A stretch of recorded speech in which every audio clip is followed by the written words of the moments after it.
Okay, let's give you guys some more practice. So find the limit of this sequence as n tends to infinity. So press pause and have a go. Okay, so to do this, you've got one block multiplying with another block. From our section, remember from our section on linear approximation, sine of x looks like this. Sine of x looks like this, and near x equals 0, we can approximate it to a straight line. Y equals x. So remember this, sine of x is approximately equals to x near x equals 0. So we've seen this before in the past. So whenever you have sine of a bubble and you know this bubble is heading towards 0, then you can approximate it to the bubble itself. So if you have something like this, sine, let's say sine 3x squared, and you know the whole bubble is heading towards 0, then you can just make use of 3x squared. So if you look at this, as n heads towards infinity, this n here is just going to get bigger and bigger and bigger. 1 divided by something getting bigger and bigger and bigger and bigger.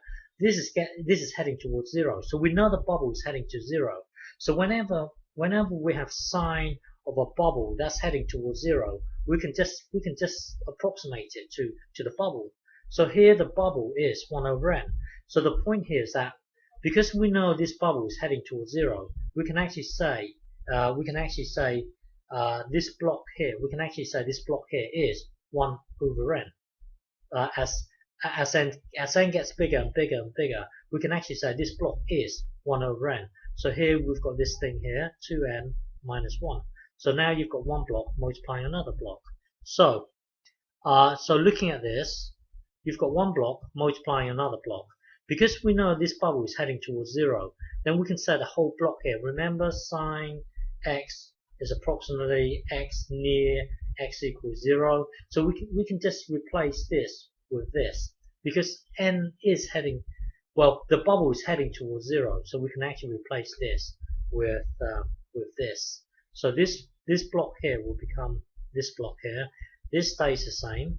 So now it's just a matter of tidying this up. Top times top, that will then give you this. Bottom times bottom, that will then give you this. Now, lots of ways of doing this. Divide top and bottom by n squared.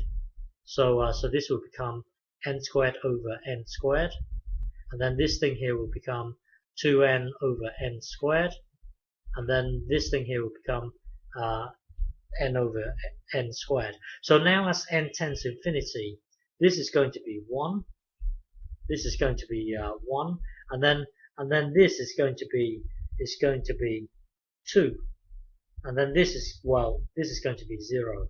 So so it really boils down to the limit being a half. So the limit is a half. Okay. So next one. So find the limit of this as n tends to infinity. So press pause and have a go. Okay. So to do this, well, remember, if you so here you've got one block multiplying with another block. Here you know that as n tends to infinity, square root of n will just keep on growing. It will just keep on growing. It will just get bigger and bigger and bigger.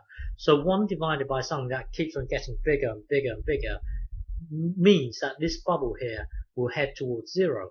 So because you know sine of the bubble heading towards 0, you can replace this block with 1 over, well, you can replace this block with the bubble itself, because sine of x is approximately x near x equals 0. So you can just extract the bubble.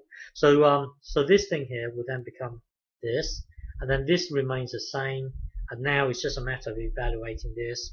Well, this gets multiplied to the top, exactly the same. Well, the limit of this is 1. Okay.